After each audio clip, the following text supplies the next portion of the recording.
আমি হিন্দু, তবে ইসলাম ধর্মে বিশ্বাস করি। আমি ইসলাম বিশ্বাস করি কারণ আমি সেরকম কিছু প্রমাণ পেয়েছি। স্যার, আপনি বললেন আল্লাহ একজন, ধর্মও একটা। এখন আমি তিনজন মানুষের উদাহরণ দেই। একজন হিন্দু, আরেকজন মুসলিম, অন্যজন খ্রিস্টান। ধরেন এই তিনজন একসাথে আছে। এখন তাদের শরীর যদি কেটে ফেলা হয়, সেখানে আপনি কি দেখতে পাবেন? শুধু রক্ত, শুধু রক্তই পাবেন। দুধ পাবেন না, পানি পাবেন না, শুধু রক্তই পাবেন। এখন সব মানুষের শরীরে যদি একই রক্ত থাকে, তাহলে মৃতদেহ সৎকারের নিয়মটা আলাদা কেন?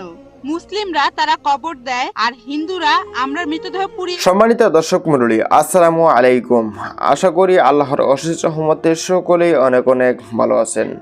ডক্টর জাকির নায়েক সাহেবকে একজন হিন্দু বোন একটি কঠিন প্রশ্ন করেছে।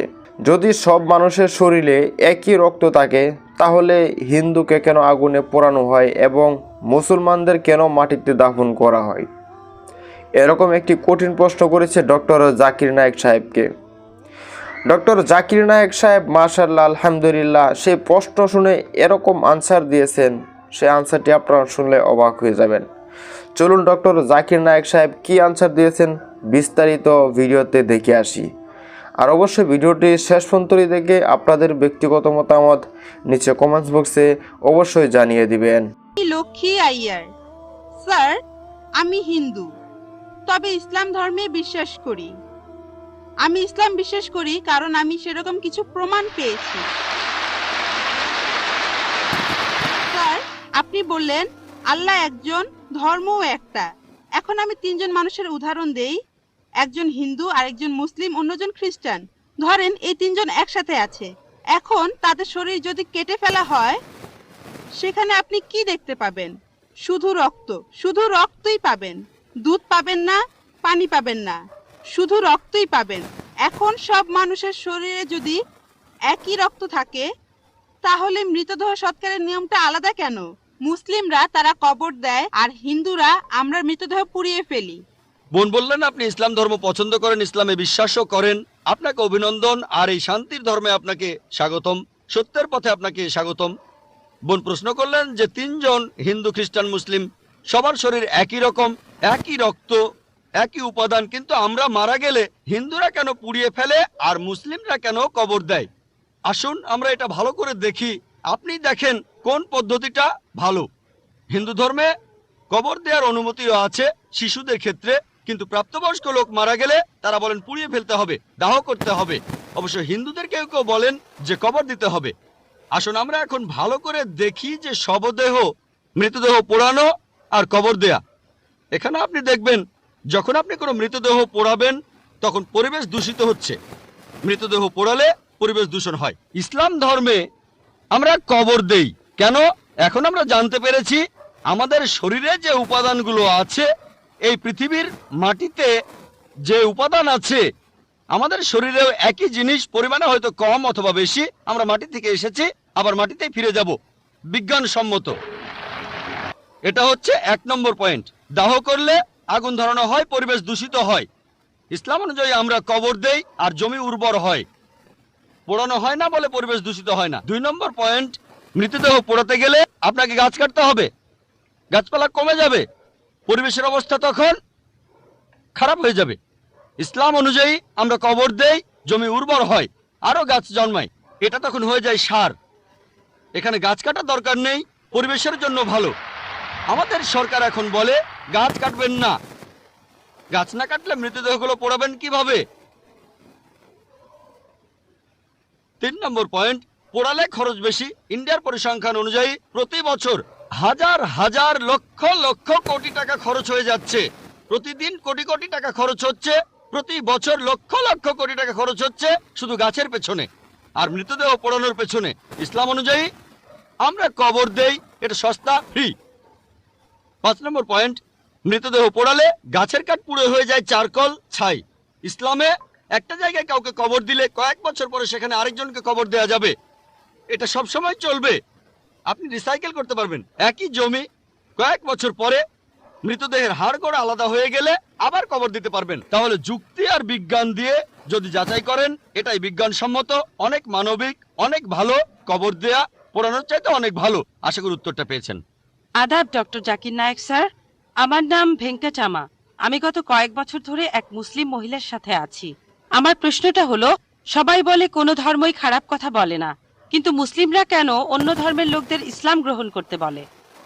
বোন, আপনি বললেন যে আপনি একটা মুসলিম পরিবারের সঙ্গে থাকেন অনেক বছর ধরে, তারপর বললেন যে সব ধর্মে ভালো সব কথা থাকে, কিন্তু মুসলিমরা আমাকে ইসলাম গ্রহণ করতে বলে কেন? পয়েন্ট নাম্বার 1, অন্য যেসব ধর্ম আছে সেগুলো যা বলে তার বেশিরভাগ কথাই ভালো, তবে ইসলাম ভালো কথা বলার পাশাপাশি আপনাকে দেখাবে কিভাবে সেটা অর্জন করতে হয়। আমি উদাহরণও দিয়েছি, সব ধর্মই বলে চুরি করো না, ইসলাম একই কথা বলে, তবে ইসলাম দেখিয়ে দেয় কিভাবে সেই অবস্থানে যাবেন যেখানে কেউ চুরি করে না। জাকাত দেন, সাহায্য করেন, এরপর কেউ চুরি করলে তার হাত কেটে ফেলেন, তাহলে চুরি করা বন্ধ হয়ে যাবে, কোনো অপরাধ থাকবে না। এজন্যই আমি বলেছিলাম যে ইসলাম ভালো কথা বলার পাশাপাশি আপনাকে দেখিয়ে দেবে কিভাবে সেটা অর্জন করতে হয়।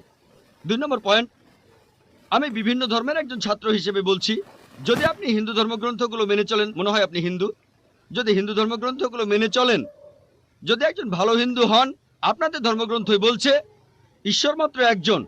আমার লেকচারে অনেক হিন্দু ধর্মগ্রন্থের উদ্ধৃতি দিয়েছি, এক ঈশ্বর। আপনাদের ধর্মগ্রন্থ বলছে মূর্তি পূজা করবে না। ভগবদ্গীতার 7 অধ্যায়ের 20 অনুচ্ছেদ বলছে জাগতিক আকাঙ্ক্ষা যাদের বুদ্ধিকে আচ্ছন্ন করে রেখেছে তারা নকল ঈশ্বরের পূজা করে, তারা মূর্তি পূজা করে। এক ঈশ্বরে বিশ্বাস করতে হবে। আজকে আমার লেকচারে বলেছিলাম বিশ্বাস করতে হবে অন্তিম ঋষিকে, কল্কি অবতার, যার বাবার নাম হবে বিষ্ণু ইয়াস আব্দুল্লাহ, তার মায়ের নাম হবে সুমতি আমিনা। তিনি জন্মগ্রহণ করবেন শাম্বালা নামের গ্রামে মক্কা। তিনি জন্মাবেন শাম্বালা শহরের প্রধানের ঘরে, মক্কার প্রধানের ঘরে। তিনি হবেন পুরো মানুষ জাতির পথপ্রদর্শক। তিনি আলোকপ্রাপ্ত হবেন রাতের বেলায় একটা গুহায়। তিনি উত্তর দিকে গিয়ে আবার ফিরে আসবেন। ঈশ্বর তাকে 8টা গুণ দেবেন। তিনি হবেন পৃথিবীর সব মানুষের পথপ্রদর্শক। তিনি একটা ঘোড়ায় চড়বেন, ডান হাতে থাকবে একটা তরবারি, 4 জন সহচর থাকবে তাকে বিভিন্ন সময় ফেরেশতাগণ সাহায্য করবেন। এরকম আরো অনেক অনেক। এই মানুষটা কে? যদি ভালো হিন্দু হয়ে থাকেন তাহলে আপনি এই অন্তিম ঋষিকে বিশ্বাস করবেন, তা না হলে আপনি ভালো হিন্দু নেই। যদি ভালো হিন্দু হয়ে থাকেন তাহলে এক ঈশ্বর বিশ্বাস করবেন, তাহলে আপনি মূর্তি পূজা করবেন না। নাতাস্তি প্রতিমা আস্তি, মহান ঈশ্বর, তার কোনো প্রতিমা নেই, তার কোনো প্রতিমূর্তি নেই, তার কোনো ছবি নেই, তার কোনো ফটোগ্রাফ নেই, তার কোনো ভাস্কর্য নেই।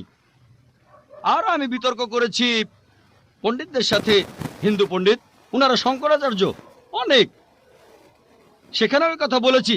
কোন শঙ্করাচার্যই আমাকে বলেননি ভাই আপনি ভুল বলেছেন, কেউ না।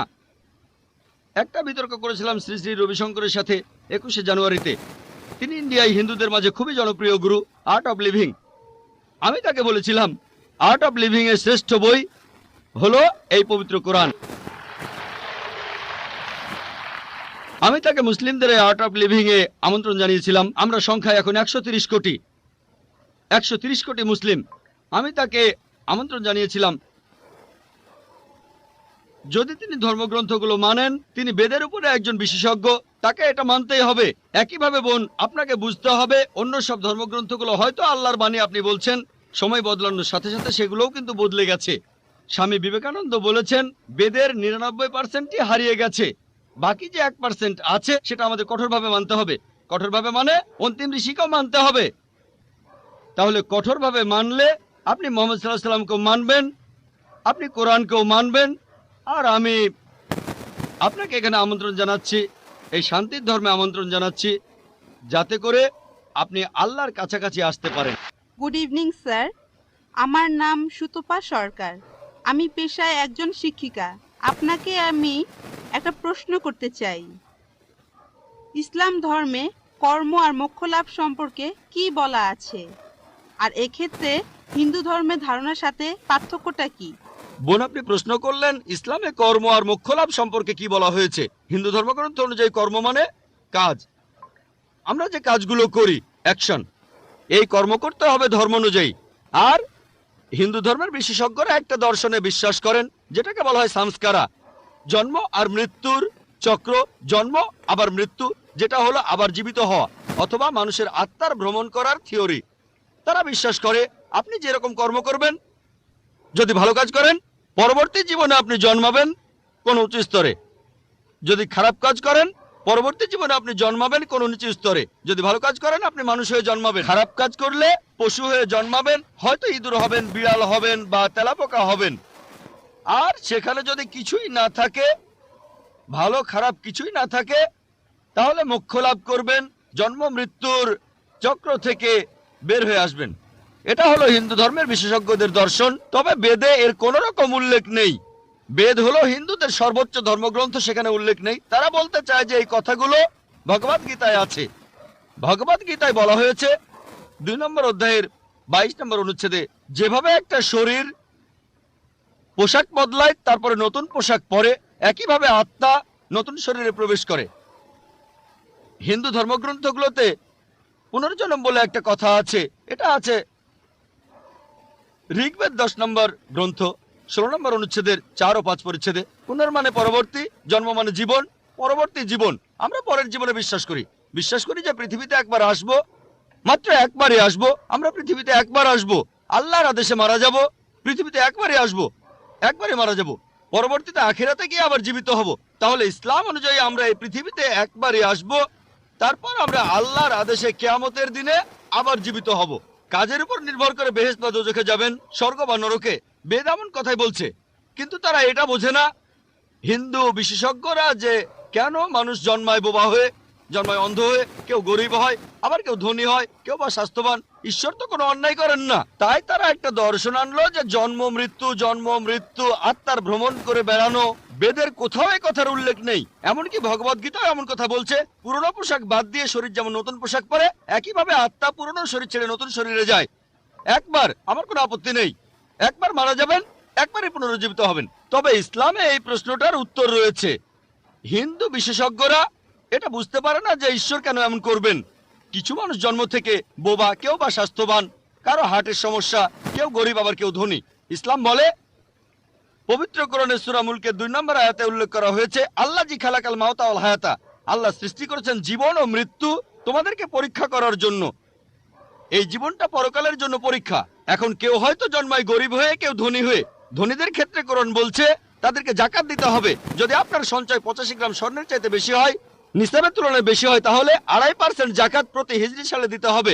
ধনীরা জাকাত দিতে পারে, নাও দিতে পারে, অর্ধেকও দিতে পারে, হয় সে 100 তে 100 পাবে, অথবা 50 পেতে পারে। কোনো জাকাত না দিলে সে 0 পাবে। কিন্তু গরিব লোকের ক্ষেত্রে জাকাত দিতে হবে না, সে জাকাতের পরীক্ষায় 100 তে 100 পাবে। সম্মানিত দর্শক মণ্ডলী, আশা করি সম্পূর্ণ ভিডিওটি দেখলেন এবং আজকের এই ভিডিও সম্বন্ধে আপনাদের ব্যক্তিগত মতামত অবশ্যই কমেন্টে জানিয়ে দিবেন। ইতিমধ্যে আপনারা দেখেছেন ডক্টর জাকির নায়েক সাহেব সেই হিন্দু মেয়েটির প্রশ্নের উত্তর কত সুন্দরভাবে দিয়েছেন। মাশাআল্লাহ, আলহামদুলিল্লাহ।